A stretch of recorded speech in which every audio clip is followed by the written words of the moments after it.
Dan Heng and Blade, the diligent archivist and guard of the Astral Express, and the unkillable living weapon of the Stellaron Hunters.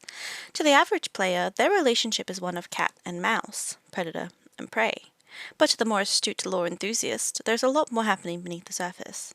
There's a lot of lore hidden in various corners of the game, and I've taken up the arduous challenge of compiling as much of it as feasibly possible and presenting it to you in a hopefully succinct and easy to understand format. Hopefully, the next time someone asks, so what is actually going on between Dan Heng and Blade, this video can serve as an aid in answering exactly that question. It's fairly obvious that these two characters were designed to be a set, a mirror image of each other in almost every way. The Battle Pass light cone, Nowhere to Run, describes their relationship. This isn't the first time he's seen this man. This man has become his own inseparable shadow. No matter how many times he runs this man through with his spear, the man always comes back. He can neither lose to this man nor truly win. Though he wants to run away, there is nowhere to run. Prior to the game's launch, Hoyo also put in special effort to pair them together, such as this post on Hoyo Lab from August 2022 displaying these matching phone wallpapers of them. To my knowledge, they're the only ones who got this particular flavour of special treatment. For the 2022 Gamescom, they released a Nightmare trailer telling us very early on that these two characters were closely related. Even on a more subtle visual level, their matching designs are clear. Their colour scheme is inverted, a common technique for designers to indicate when two characters are designed as a visual pair. Dan Heng's leaf is also paired with Blade's sword slice, cutting it in half, which is actually a reference to one of Hoyo's favourite anime, Neon Genesis Evangelion's NERV logo. Blade's Spiderlily has been used historically in media to represent death and hell, and Dan Heng's lotus represents ascension and heaven. Likewise, their ultimates are mirrors of each other, with Blade showing the hellscape and Dan Heng showing a heavenscape. Both locations are reflections of the Sedition site.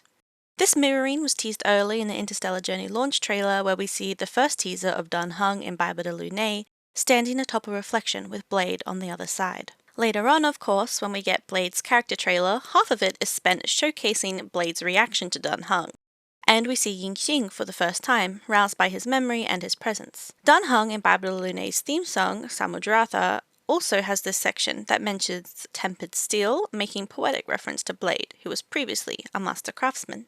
These are the two characters from the same place with a shared past who are free to roam the galaxies separately but paralleled, with their respective factions being closely intertwined, allowing them to have a long, extended narrative that transcends a single zone, and allowing us to watch closely how their relationship develops over the next few years.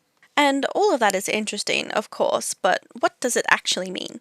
Why are they so closely intertwined? Why do we care what happens to them? Why does Blade pursue Dan Heng in the way that he did?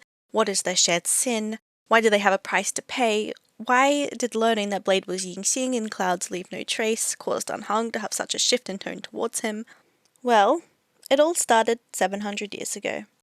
Dan Feng was the previous High Elder of the Vidyadhara with the responsibility of maintaining the seal over the maddened and frenzied dragon that was inside the arbor. At this point, he's uncomfortable with the identical face he shares with his ancestors, the face of the very first primordial High Elder, and he wonders if he can tear the face off and return it to its original owner. But he cannot.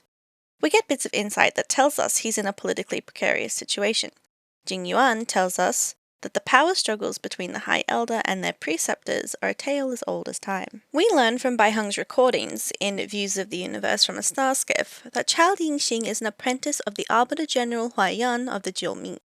He tells her his planet was ravaged by the Borosin, a race of mechanized cyborg werewolf people, which Baiheng interprets to mean that his family became food for their mecha beasts. He travelled across the stars aboard a merchant vessel to come to the Xianzhou and was impressed with the craftsmanship. We also learn that for some reason Huaiyan considered young Xing's responsibility to manage the prison containing an artificial sun, which is clearly a heliobi, and blaming him for nearly stupefying the Yaoqing delegation.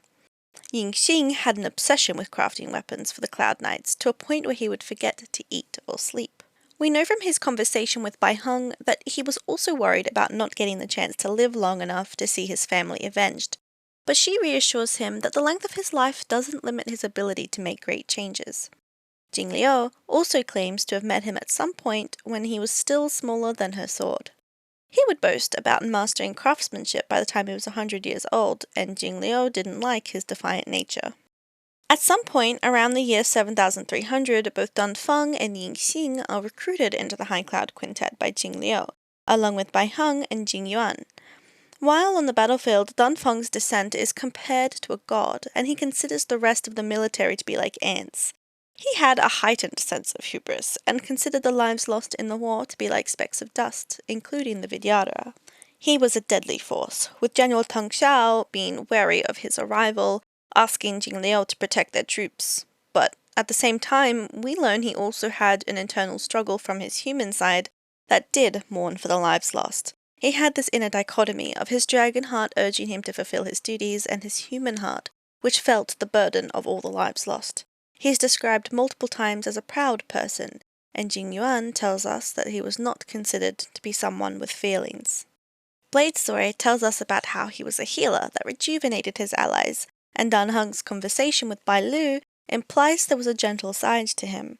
His identity was very much a struggle between his humanity and his godhood, and this was reflected in the opinions of the people around him. For Xing, we're told the story of someone exceedingly arrogant. Jing Liu paints him as unlikable and boastful, but able to prove himself with his craftsmanship. For example, we know in the Great Trial of the Furnace he was given a pile of defective products and waste, of which, in a mere 24 hours, he was able to create a lifelike mechanical lion.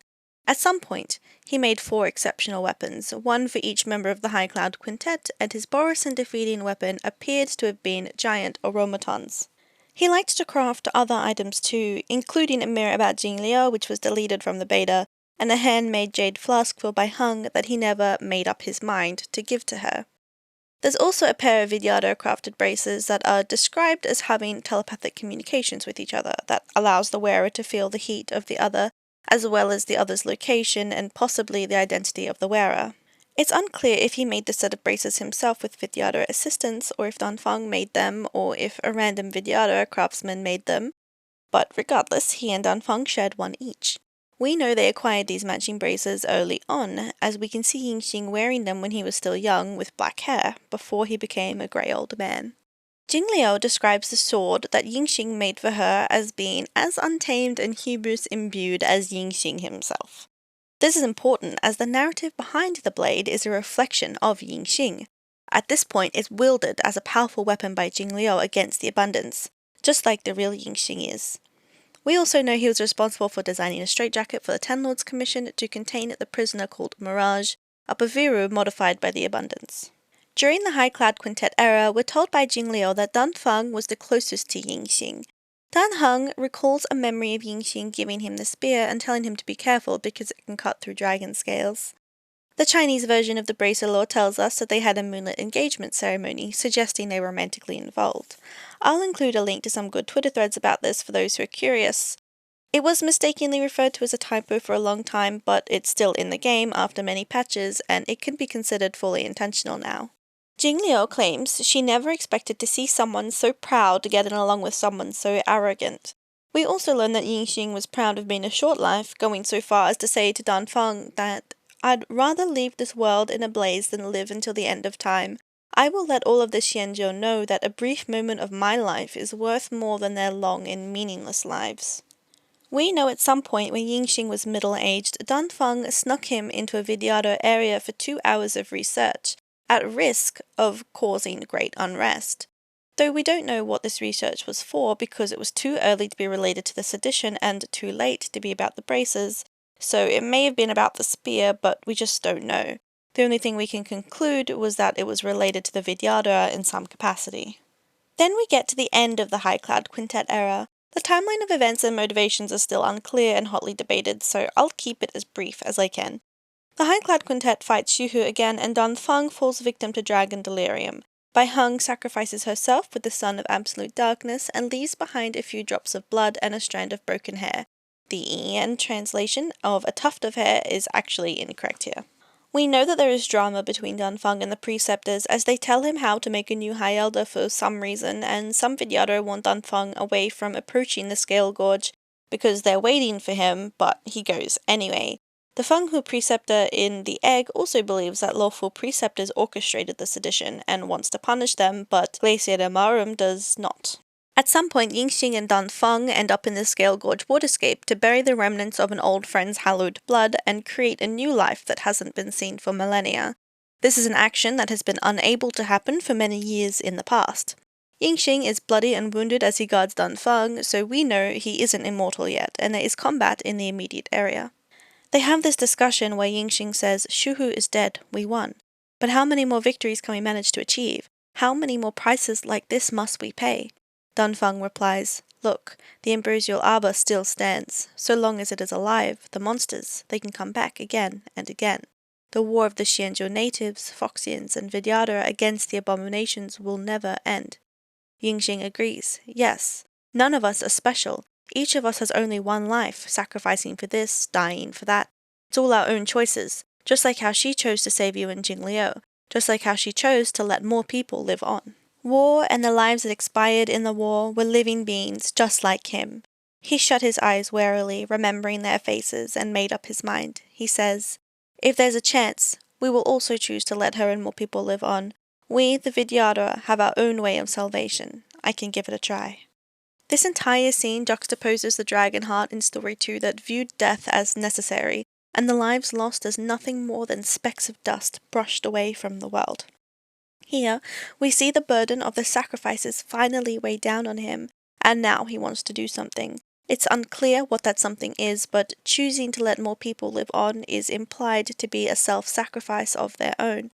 They identified that the arbor standing is the real source of the issue, and so long as it remains standing, this sort of thing will continue to happen. Whatever he decides to do, it's something special to the Vidyadhara. It's unclear how much time passes between Dan Heng and Blade Story 3 and Jingliu Story 4, but there is a half-draconic abomination wreaking havoc and reminding Jingliu of Rahu, who is resurrected by Shuhu. She arrives and slays the now-mortal Xing for the first time with a cracked blade, and then points the sword at Dan Feng. The sword is actually analogous to Xing himself, and this marks the beginning of her literally turning blade against Dan Feng. Dan Feng reveals that he was instructed by the preceptors to use the blood of his race and the soul of his ancestor to create a new High Elder, and he tells Jingliu how to slay the abomination. I personally believe that he used the Azure Dragon in this ritual, otherwise it doesn't make sense that he, himself, being godlike in power and possessing a dragon-killing spear, wouldn't be able to stop the abomination by himself. We know at some point that Jing Yuan arrives and fights Jingliu, as we have this image flicker for 2 frames in the Blade vs Jingliu fight, alongside this image showing the 3 weapons left in the mud, which was shown previously in the Nightmare trailer. We also know that the arbor was harmed in the sedition, as Yu Yuan tells us that the sedition shook the arbor to the core. Other translations state it was uprooted. The Ica of 2 Dragons video description also tells us that in the year 7379 of the star calendar, the imbibed Lunae Dan Feng caused turmoil that threatened the sacred wood. The Cloud Knights joined forces with the Vidyadhara preceptors to assault him. We know he was considered to have forsaken his duties, which is shown in Dan Heng and Blade Story 1, to be to maintain the seal on the arbor, and we know the seal was damaged because the preceptors wanted to release Dan Feng temporarily to repair it after the sedition. I suspect that the half-draconic abomination may have been related to this seal, and it's implied in the Jingliu character quest when the camera pans over to the root where the mad and frenzied dragon is sealed within. There's also the suspicious carving around the High Elder statue that reads, "Hearken, as Arbor revives and foe near, we call forth the mighty waters of the ancient sea to flood abodes of heaven and quell roots of evil. We etch this stone for all to heed." Then, feeling the great power, tells Dan Heng that beneath the endless rolling waves, the ancient roots of the arbor blaze. Long dormant they stir and come to life as if a beast waking from its strife. The containment mechanisms woven by past thrones, the bindings that tamed the beast's power known. A fragile net soon to shatter and fall, its decay a warning heard by one and all. Memories from the past emerge from the darkness, tightly gripping you. Then we get a cutscene where Dan Heng parts the waters, and did anyone else notice that this is partially in the past? For a brief moment, we can see that the statue in the background is broken. The mural walls are missing, and there's nobody else around. This kind of implies that the current statue is actually not about Yubia at all, but was remade to reflect Dan Feng, now holding Cloudpiercer pointed straight at the root dragon.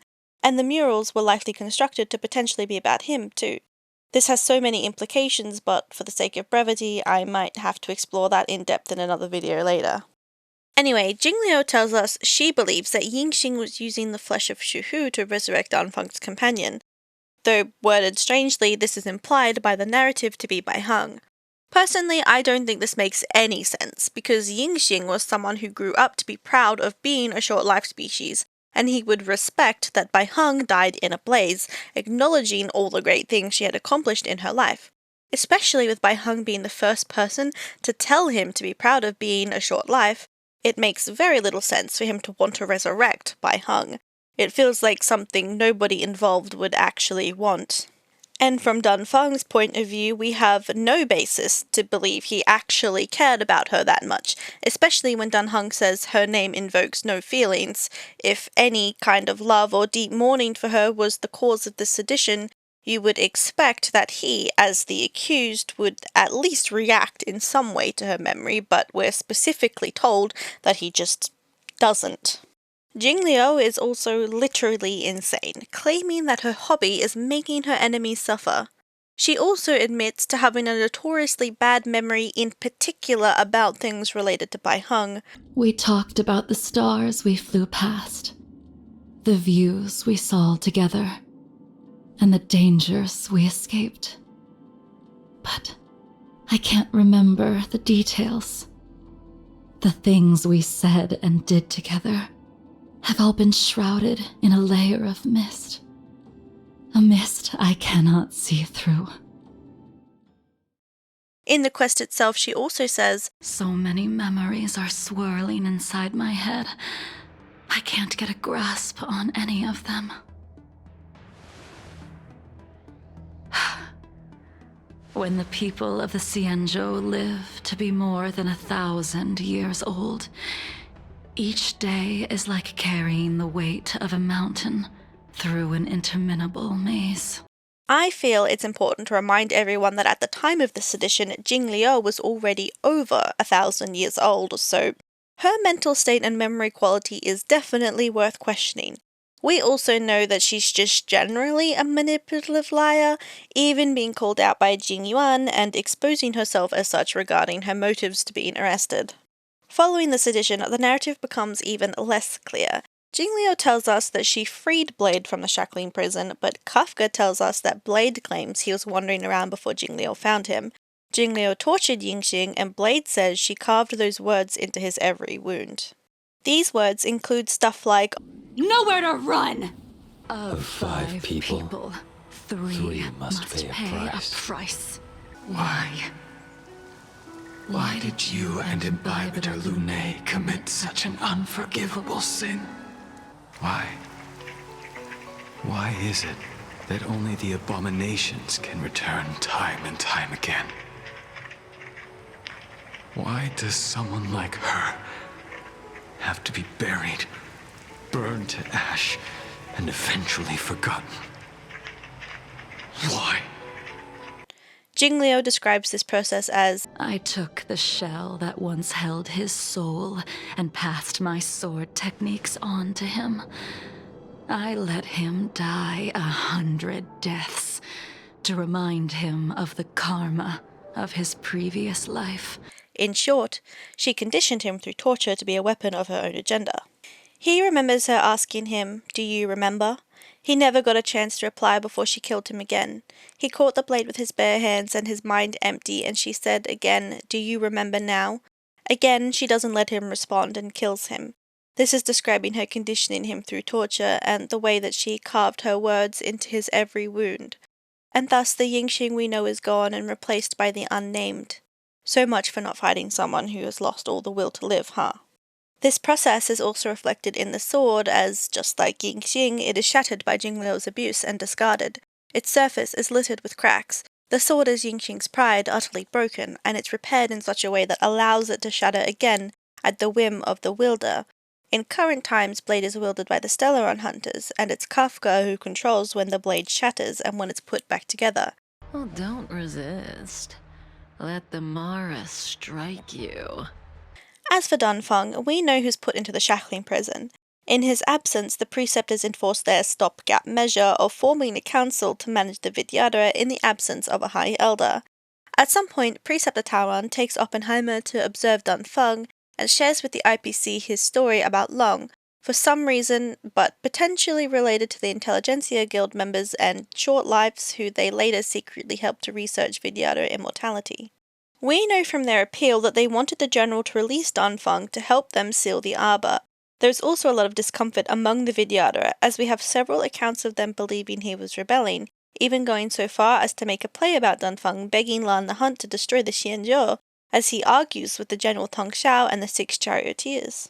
The Ten Lords Commission wanted to execute Dan Feng, but the High Elder Venti bargains on his behalf and gets the sentence reduced to rebirth. For some reason, this information is presented to Dan Feng as the lieutenant's negotiations, so he thinks Jing Yuan was the one who did it. Jing Yuan tells us that the Vidyadhara gambled on a faulty exuviation charm to strip him of his dragon scales, with the intention of botching the rebirth. The fault in this charm is most likely the reason that Dan Feng did not properly rebirth and retained his High Elder powers. It's important to note that for the entirety of his arrest, Dan Feng did not say a single thing to anyone up until his exuviation. Why wouldn't he speak? This implies he didn't trust his captors, not even Jing Yuan. Part of me does sometimes wonder if this is also a reference to the Vidyadhara egg that describes the process of hiding a jade token in the mouth during the rebirth period in order to remember a lover in the next life, but it's more likely that he simply didn't want to talk to anyone. And so the criminal Dan Feng has his scales removed with the exuviation charm and Dan Heng is born. According to the customs of the Vidyadhara, he should have been excused and allowed to live a new life as a new person. Instead, he was kept isolated in the shackling prison for centuries as a prisoner. He was re-educated by the Ten Lords Commission and informed of the sins of Dan Feng. We know from his light cone that he was still kept in chains and his clothes were cut, implying he still suffered physical abuse as Dan Heng. Dan Heng claims he was permitted to read books, which is how he learned a lot about the outside world. This continues until eventually, a few centuries later after the sedition, the now General Jing Yuan releases him from the prison. For the first time, Dan Heng gets to witness this Xianzhou, as he is escorted aboard an IPC ship taking Cloudpiercer with him. He roams to different IPC ships, encountering Blade a few times until eventually saving a few ships from monsters, including the Express, and being invited aboard as the guard and the archivist. Alright, back to Blade. Once he is left by Jing Liu, we next see him waking up from a long and deep slumber with the familiar feeling of nervousness wrapped around him and phantom pains. He'd forgotten everything, even his own name. He wanders aimlessly, drinking melted snow and hunting wild beasts. Eventually, as he feels the phantom pains, memories start to return to him, and the first thing he recalls is his grudge of past misgivings, and the story of that tragedy. He then starts the pursuit of Dan Feng, using the dragon bracer to detect what he can. He thinks about how they were once so close, but that Dan Feng stubbornly adhered to their plans with the Unnamed, turned the beloved into a monstrosity, and pushed all into an abyss of eternal hatred and remorse. He believes that pairs of objects are destined for an eventual reunion. The long years of grudges and hatred between them should be savoured, like ice-cold aged liquor, one slow sip after another, until the bottle of resentment is finally empty. Would the wearer of the other bracer feel the same? He didn't want to know. He encounters Dan Heng a few times, and they fight, with Blade seeming to lose most of the time. Despite the decrease in combat skill and changed appearance, he says he would never forget this spear, these eyes, and how cruelty burst out from beneath the mirror-like emerald calmness. He says that Dan Heng is the one who showed no mercy to enemies, the one who single-handedly buried the beloved, and the one who almost led the place called home to its destruction. Just as Jing Liu told him to remember the feeling of death and bring it to them, Blade continues to pursue Dan Heng with an intent to witness his death. Also, around this time, he mentions the beloved a few times. This should be Xing because he refers only to himself as a monstrosity, and Xing as a separate person who's dead. Some people believe that the beloved is Baiheng, but he does not even recall that Baiheng has died until he has joined the Stellaron Hunters, and he's thinking about that handmade jade flask, so it logically can't be her. Not to mention, at no point is she referred to as a monstrosity, even if you believe she was the half-draconic abomination. The terminology for abomination is very specific to denizens of abundance, and does not automatically mean monstrosity. She was also never single-handedly buried by anyone, let alone Dan Feng. Plus, with the context of Dan Feng and Xing's engagement and very close bond, it should be more than obvious who he is talking about. But anyway, when Blade first encounters the Stellaron Hunters, he refuses them, and engages in combat until he dies and is detained by Sam. Kafka offers him Elio's bargain, which he could not refuse. He accepts his new identity and has custom clothes made, including the embroidered coat, which we know is an exact replica of the one he wore as Xing. We know from the boots that Elio promised him an eternal end and a final funeral to his life and everything he has ever hated. Now in the current times, we're introduced to a Dan Heng who's clearly running from his past. He tells us he's an exile, and we know that he's running from the man with the beastly eyes and the murderous intent. We know he has nightmares about Blade with enough accuracy that he was able to see Blade confronting Jing Yuan and know that the Xianzhou was in danger. This is likely due to the telepathic connection of the braces that likewise has allowed Blade to track Dan Heng across space. These nightmares also include things like the bloody scene in this light cone description and other scenes from the Nightmare trailer, such as the abandoned weapons, a clock, drowning, and the field of spider lilies and swords. We also find out that nightmares aren't the only thing he dreams about. We find out early on that despite running from his past, he considers himself to still have unfinished business with the maker of the weapon. In Jingliu's companion mission, he reveals that he dreamed about Xing handing him the spear and saying, This spear is sharp enough to pierce dragon scales. Be careful, High Elder, lest you hurt yourself with it. These dreams are likely how he knew Xing's name before Jingliu brings it up, despite barely recognizing Jingliu and feeling nothing for Baiheng.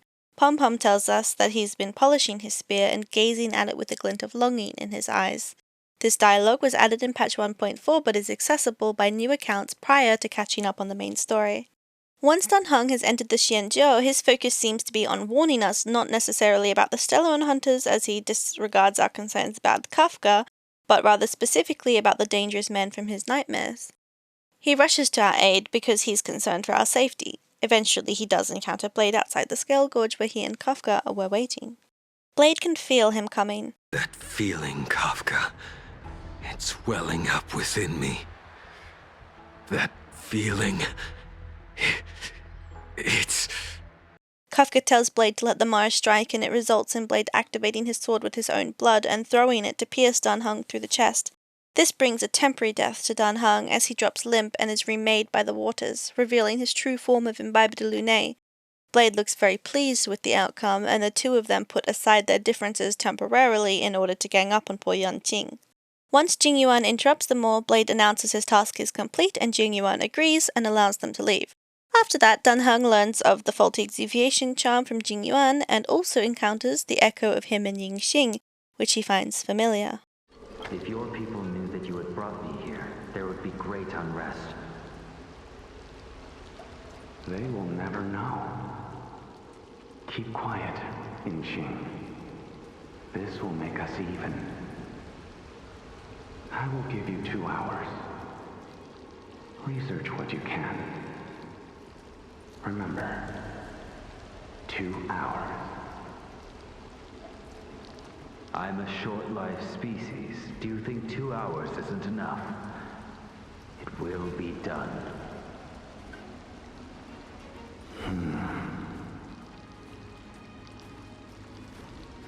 That's Dan Feng's voice.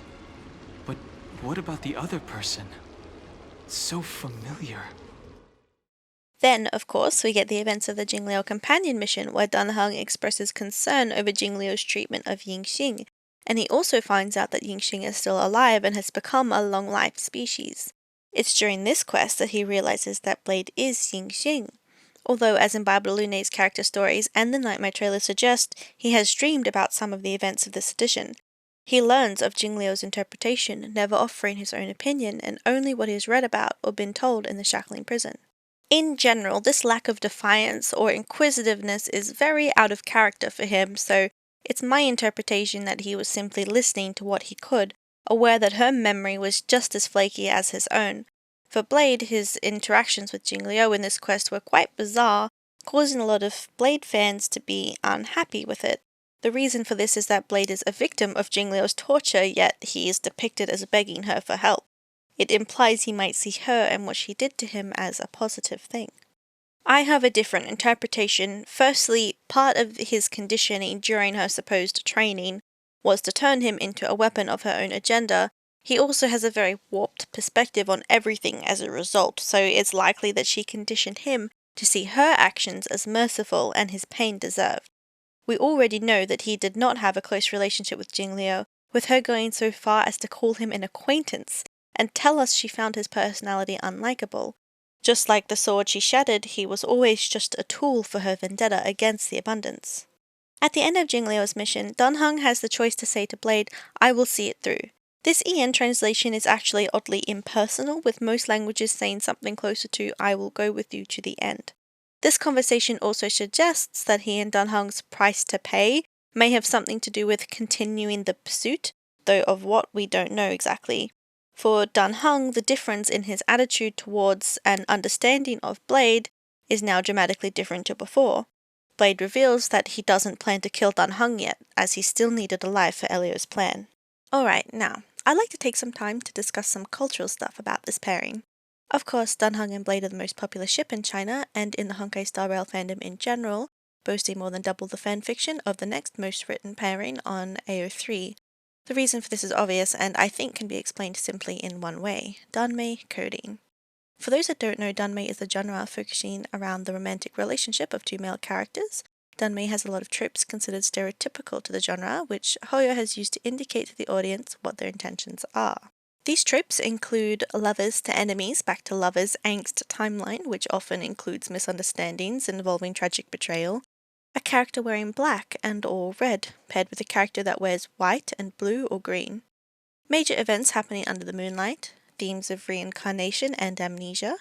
The protagonist did something that made society turn on them, involving complicated political drama, seeking redemption in death or isolation, or retreating from the world together at the end of the novel. One character literally pursuing the other character, one character is considered dead or demonic, while the other character is considered ethereal and godly, a mortal and immortal falling in love, and contrasting personalities which cause their peers to never expect them to get along as well as they do. There are more, but I think I've made my point. To someone familiar with Danmei, the relationship between Dan Heng and Blade can be considered very apparently queer-coded. Another way that Hoyo hints to the viewer about the romantic relationship is actually in the visual appearance of the braces. You can see that the braces are tied with a red string. This is a reference to an Eastern belief around the concept of the red string of fate, sometimes known as the red string of marriage. It's usually depicted as an invisible red string tying the couple together through fate, no matter where they are. The location of the connection varies across cultures, but it's usually around the ankle, wrists, or fingers. This concept is loosely applied very frequently in media to indicate to the audience that the involved characters are soulmates. It may also come with an extra sixth sense, allowing the couple to find each other. An example of this is in Heaven Official's Blessing, where Hua Cheng uses the red string tied to his own finger to connect himself to Xi Lian, so that they can't be separated. This physically gets cut, but remains as an intangible connection both can feel. A funny example is actually in Pokemon, where the item called Destiny Knot has the description: if the holder becomes infatuated, the Pokemon that the holder is in love with becomes infatuated as well. There are hundreds of examples. I'm sure most of you would know of at least one, so due to the literal red string tied around both braces, around the wrist, and psychic link connecting the braces together, as well as the description talking about how the two objects are destined for a reunion, the reference being made here is obvious, and coupled with the engagement mentioned in the item description, the implication is very clear. Another Chinese cultural reference is actually in Dan Heng's name. Of course, as the moon drinker imbibed the Lune, most understand that he is innately connected to the moon. The Heng in his name is actually a reference to the moon goddess Chang'e, whose original name is actually Heng'e, and is written as a variation of the Heng used in Dan Heng. This is far from the first time that Hoyo has used Chang'e as inspiration. In fact, their very first game, Fly Me to the Moon, is a reference to Chang'e and Neon Genesis Evangelion, and it is the reason that traveling to the moon is a recurring theme in Hoyo's stories. Chang'e is known for stealing the immortality elixir that was given to her husband for his heroic deeds, drinking it herself, and fleeing to live in isolation on the moon. In some variations of the story, her husband considers shooting her from the sky, but in the end he cannot, as he still loves her too much. Some variations have thieves that try to steal the immortality elixir, and she drinks it to stop them. This reference is probably why one of Dan Feng's crimes is listed as thieving immortality. And while we're discussing Dan Heng's name, Dan is presumed to be a name he chose for himself. We know that Vidyadhara don't normally inherit their previous names, or really anything about their previous selves except in special circumstances, which is why the first Azure High Elder on the Lawful was called Yubir.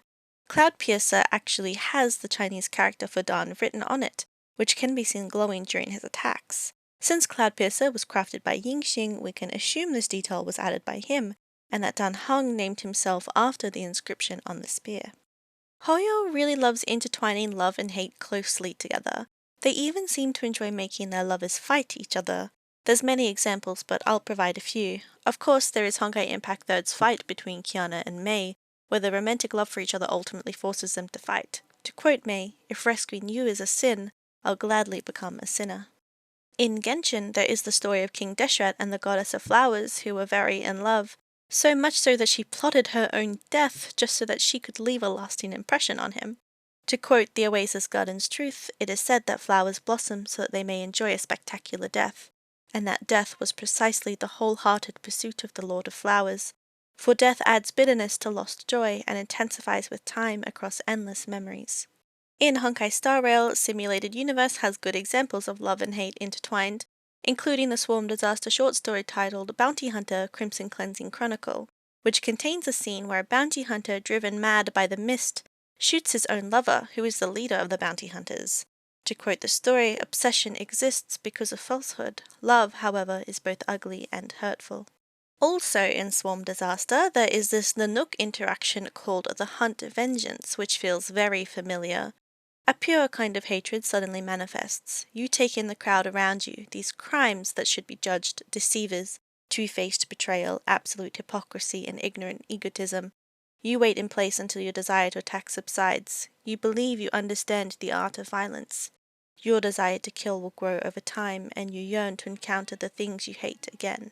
The response to "I hate the people I've loved" gives the answer, "It's because it hurts to love someone. At least you know how to express your love." Of course implying that love is expressed through vengeance.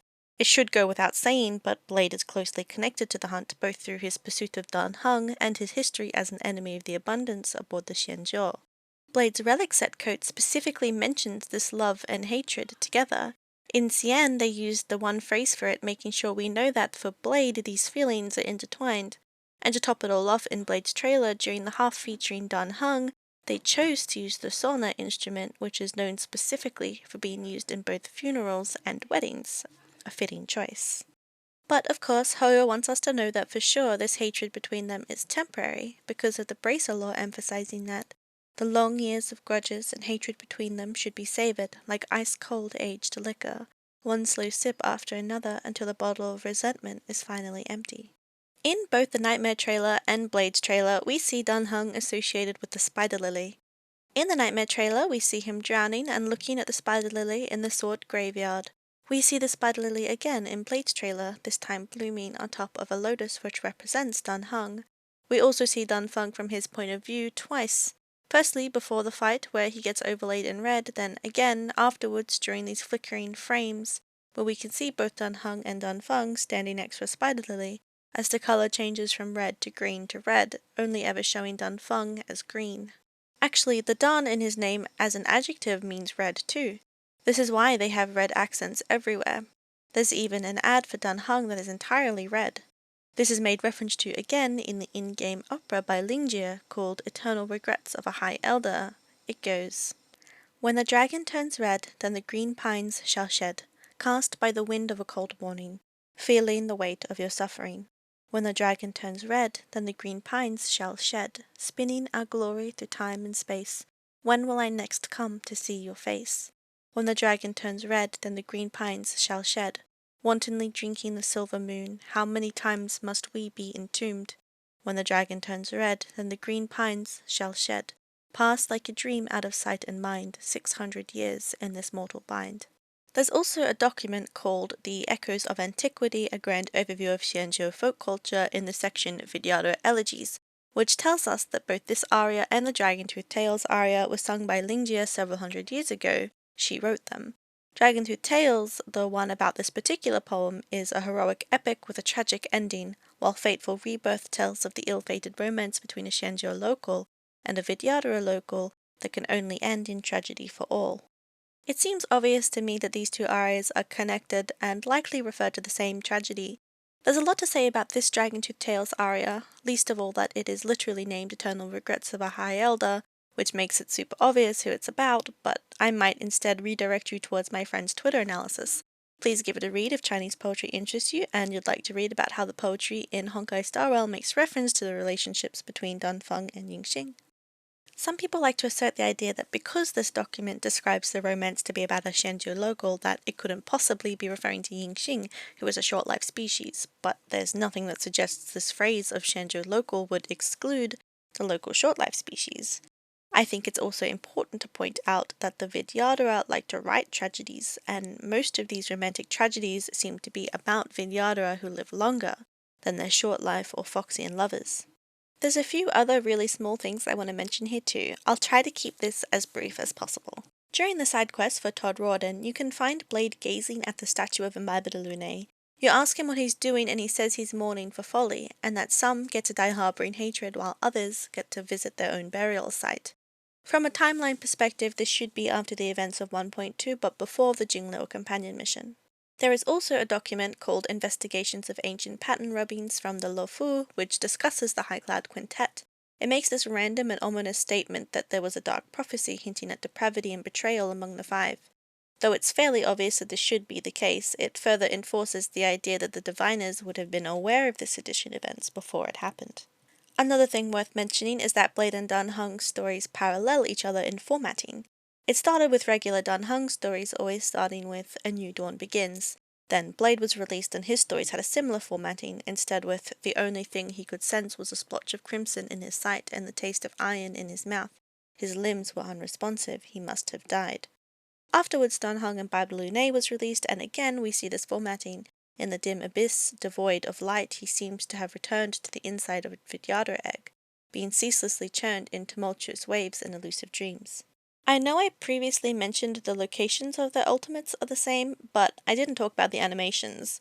The ultimates follow the same pattern of eyes closed, holding weapon, open eyes dramatically, and then zoom out into a bigger attack. This pattern is even followed by the 4-star version of Dan Heng. In Kafka's games of Truth and Lies, she tells us the truth that Blade refused to tell her the details about the connection between him and Dan Heng. What she could piece together was, apparently they used to be good friends. Well, good friends were bad for each other. Blady forgot nearly everything, so he doesn't remember it well. Together they did something bad, something terrible, and it led to horrific consequences. There's also some really good fansongs from a studio. Hoyo owns the copyright to these songs, so we know that they were commissioned. Plus, they have some really good hints about these characters in them. There's too much to say here for this video, so I'll include some links to my friend's analysis about them. Please check that out if you're curious. Another thing, there was actually an ad somewhat recently that featured Dan Heng on a stage talking to several of the characters. There is no Blade present for most of the video, but you get this section where Dan Heng starts blushing. Then the next time the camera zooms out, you can see that Blade is now in the crowd. Then one more smaller thing. Some fans noted that Dan Feng's design features a red tassel that is similar to the one that hangs from Xing and Blade's ear. The earrings hang from opposite ears, and this is considered yet another way in which their designs match each other, along with the jade clasps, inverted colours, etc., etc. At this point, you might be wondering if Blade and Dan Heng are in fact intentionally being written by Hoyoverse to be a romantic couple amidst a complicated feud. Why is that not explicitly stated in the main story text? Why is such a long video required to make it obvious? Well, the honest answer is censorship. For those who are newer to the Hoyo scene, you may not know that Hoyo used to depict primarily queer relationships in their games. Honkai Impact 3rd had several of these, including the canonical romance between their main poster girl, Kiana Kaslana, and her lover, Raiden Mei. Honkai Star Rail fans are also probably familiar with the fact that Bronya and Sela were also lovers. Then there's Locha's XP Auto Apocalypse, whose whole agenda was focused around resurrecting the woman he loved, Kalin Kaslana. But you may not know that Kalin Kaslana never returned his feelings and was actually romantically involved with Yae Sakura instead. And that's not even mentioning how even Otto himself took quite literally the very first opportunity to dress up as a woman to distract some guards. Genshin Impact came out around the time that Chinese censorship laws started getting much stricter, preventing all explicit depictions of queer characters and relationships, so Hoyo has been forced to become significantly more subtle. Instead, with Genshin we get things like the quest where we visit the home shared by Alhaitham and Kaveh to literally be named after the book Pride and Prejudice, which is Of course, a very famous novel about the romance between a cold rich man and an emotional girl in debt. Though they can't make their queer couples kiss on our screens and profess their undying love to each other anymore, they'll still go to the effort of making their intentions obvious with heavy cultural references and even puns, like in the case of the Bracer Law. Hoyo are not a homophobic company, and when left to their own devices, they've proven that they will happily churn out gay couple after gay couple, but unfortunately at the moment they are forced to be subtle. And I just feel the urge to mention here, you know how Dan Heng was present for nearly half of Blade's trailer? The only other character trailer so far to so prominently feature another character is Seala's with Brunya, and well, you know how that is. And there we go, that should be just about everything I wanted to cover in this video. Please consider this video to be my love letter to the Blade and Dan Heng fandom and my lore theorizing friends. Without them, my interest in the lore of Honkai Star Rail would never have reached the level it's at today. I hope this video has helped someone out there come to understand the complicated and emotional relationship between these two very tragic characters. Hoyo really can't help themselves when it comes to making their main characters suffer, and it shows. Well, if you enjoyed this video, please do consider leaving a like, as it'll encourage the algorithm to spread the video to others like you who might enjoy it too. I'll be leaving a bunch of links to extra information in the video description, so if you're in the mood for more, then have a browse through that. I'm also open to suggestions for the next video I make. I still want to make a wild one about Nanook and how he's possibly a time-traveling or alternative universe version of Blade, and I want to make one delving really deep into everything about Jingliu, although I am tempted to make one about Bailu and the Alchemy Commission's Bloomborn Scion experiments, since I feel like not enough people know about it. Please let me know if there's a strong preference for any of these topics, or if you might prefer something else. But that's it from me for this video. See you guys next time.